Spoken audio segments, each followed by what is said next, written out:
অবসরপ্রাপ্ত সশস্ত্র বাহিনী। প্রিয় দর্শক, আসসালামু আলাইকুম। অবসরপ্রাপ্ত সশস্ত্র বাহিনীর অধিকার পরিষদ বাংলাদেশ খুলনা জেলা শাখা এর শুভ উদ্বোধন ও আলোচনা সভা অনুষ্ঠিত হয়েছে। এবং সামনে আমার প্রিয় খুলনাবাসী যারা সশস্ত্র বাহিনীর সদস্য, আসসালামু আলাইকুম। ভালো আছেন আপনারা? আমরা সকালবেলা একটা জায়গা উপযোগ করে আসছি, আর বক্তব্য শোনার জন্য কেউ অবস্থ না, আর বক্তব্য দীর্ঘ করবো না, শুধু এখানে যে কথাগুলো শুনছেন সেটাই আমি বলব। আমরা সশস্ত্র বাহিনীতে আসছি আমাদের যৌবনের কারণ। 16-17 বছরে আমরা চলে আসছি, 16-17 বছরে আমরা সেনাবাহিনীতে আসছি, আর 50-এর উপরে কেউ 45, কেউ 55-তে আমরা সক্রিয় হয়েছি।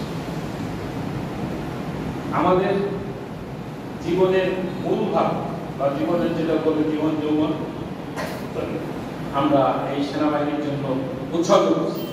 এই জন্য আমাদের কিছু রাইট পেয়েছি, আমাদের কিছু অধিকার পেয়েছি। কি অধিকার সেটা আমরা অনেকেই জানি না। যেমন একজন বলছেন যে আমাদের চিকিৎসা, আমাদের শিক্ষা, ছেলেমেয়েদের শিক্ষা বা আমাদের রেশন, এই অধিকারগুলো কিন্তু অটোমেটিক্যালি আছে। একজন মানুষের বেসিক নিডস যেটা, আমাদেরও সেই একই নিডস। রিটায়ারমেন্টে করে যেতে একটু ভালো থাকতে পারে, কিন্তু আমি যতদিন পর্যন্ত এটার সাথে আছি, প্রায় বছরের উপর হয়ে গেছে, সংগঠন করছে, সে কি কারণে করছে সংক্ষেপে বলছেন, আপনারা অনেকেই জানেন। তার অক্লান্ত প্রচেষ্টায় এবং সভাপতি সাধারণ সম্পাদকের চেষ্টায় দেশের বিভিন্ন অঞ্চলে দেখি প্রতিদিন অন্তত 20 থেকে 25টা সৈনিক তাদের সমস্যার কথা বলছে। জমি জমার সমস্যা, টাকা পয়সার সমস্যা বিভিন্ন জায়গায় দিচ্ছে, এবং যেগুলো ন্যায্য, এগুলোর জন্য আমি নিজেও প্রায় 88 টেলিফোন করেছি, এবং আমাদের রেজিস্ট্রার সাহেব এটার জন্য লড়াই করে যাচ্ছে। আপনাদের ন্যায্য অধিকার যাতে পান, অধিকার প্রতিষ্ঠা যাতে হয়, সেই জন্য যা যা করা দরকার ইনশাআল্লাহ এই সংগঠন করবে বলে আশা করি, এবং আমিও তাদেরকে করতে চেষ্টা করব ইনশাআল্লাহ। যেমন রেশনের ভাতা বাড়ানোর জন্য এই কাজের অনেক জায়গা চেষ্টা করছে। রেশনের ভাতা এখন বেড়ে হয়েছে মাত্র কত টাকা? কত? 1500 টাকা। 1000 আর মেডিকেলে যেটা আছে এটা মিলে 1000, মানে যারা স্বামী স্ত্রী 2জন 3জন 4জন যারা যে থাকবে 1000, আর তারপরে 1500 মেডিকেল। এইটা কিন্তু এটা অতি অল্প। এটা বাড়ানোর জন্য আবারও আমরা চেষ্টা করতেছি, কারণ এটা পায় না। শুধুমাত্র রেশন আর পেনশন যখন এই পৃথিবীতে চালু হয়, তখন একমাত্র সেনাবাহিনীর জন্যই ছিল। তখন তো নৌবাহিনী আর বিমান বাহিনী ছিল না। এই অবসর ভাতাটা শুধু সেনাবাহিনীকে দেওয়া হতো। পরে যখন এই ডিফেন্সের ভিতরে নৌবাহিনী, বিমান বাহিনী চালু হলো, তখন তাদেরকে দিল। কিন্তু সিভিলিয়ানরা সবসময় একটু ক্রোধ মাথা দিয়ে থাকে, এবং তারা নিজেদেরকে বিলিয়ান মনে করে তাদেরকে ইনক্লুড করে দিচ্ছে। এই জন্য দেখবেন সচিব সাহেব কত সুন্দর করে আরামে তার দিন কাটাচ্ছে। কিন্তু আমাদের সৈনিক একজন যখন চাকরি করে বাড়ির পাশে একটা ঘর দিল, প্রথমে আসবে তাকে চাঁদা চাইতে, তারপরে তার সাথে মামলা করবে এবং তাকে যে কোনো মূল্যে হ্যারাস করতে চেষ্টা করবে। এই হ্যারাসমেন্টের জন্য সে একা। এই জন্য এক সময় বক্তব্য দিলেন, যেটা যদি সংগঠিত থাকে তাহলে দেখবে যে না, এর সঙ্গে যদি আমি করতে যাই তাহলে অন্যরা আসবে, অন্যরা সাক্ষী দিবে। অ্যাটলিস্ট পাশে যে দাঁড়ালে, আপনি যদি কিছু নাও বলেন, যে পাশে যে যদি দাঁড়ান, তাতে চিন্তা করবে আর আমি যদি অন্যায়ভাবে ওই গায়ে হাত দিই, তাহলে তো আজকে উনি তো দেখে ফেললো, একটা আমাকে সাক্ষী দিতে বলবে যে হ্যাঁ আমি গায়ে হাত দিচ্ছি, যদি আমি অস্বীকার করি আমি কি মানি এটা দেখি। এই জন্য এইটার ঐক্য খুবই প্রয়োজন। এবং আমি এই যেটা রেশন বললাম, চিকিৎসা বললাম, চিকিৎসা হচ্ছে, পাচ্ছেন আপনারা?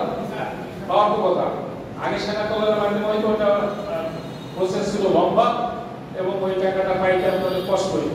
এখন ডাইরেক্ট যে সিএমএইচ হচ্ছে, ইনশাআল্লাহ যে কোনো সিএমএইচ, এখানে কোনো জানা হচ্ছে সিএমএইচ আছে, ওখানে যাবেন, ট্রিটমেন্ট হবে ইনশাআল্লাহ। এই ট্রিটমেন্ট ছাড়াও ছেলে মেয়েদের যেটা চাকরির কথা বলেন, যে কোনো জায়গায় যদি চাকরির জন্য বলা লাগে, উপযুক্ত হলে অবশ্যই দিতে হবে আমাদের ছেলে মেয়েদের, প্রায়োরিটি দিতে হবে। সেনা কল্যাণ সংস্থা এখন সার্ভিস অফিসার ভরে গেছে, এটাকে আমাদের রিটায়ার্ড যাদের দরকার তারা এটা করবে, সেই ব্যবস্থা করতে হবে। আমি চিন্তা করছি যে নির্বাচিত সরকার সেইটার পিছনে সরকারকেই বলবো, এখন তাকে বলবো, এখন তো কাউকে বলে লাভ হবে।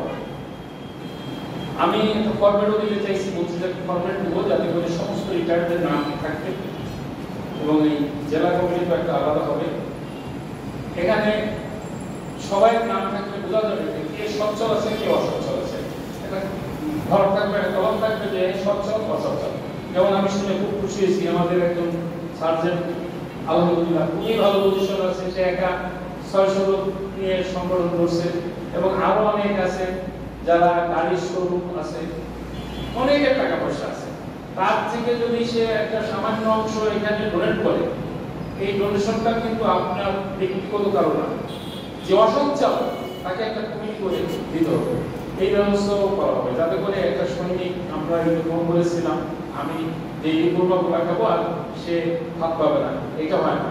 তার জন্য আমাদের অবশ্যই একটা কিছু করা উচিত বলে আমি মনে করি এবং আমরা সেটা করতে চেষ্টা করবো বলে আমি সভাপতি এবং সাধারণ সম্পাদককে অনুরোধ করবো আবার, যে আমি ফর্মেটটা দিলে আপনারা দেখেন, দেখে ওইভাবে একটা লিস্ট করে রাখেন।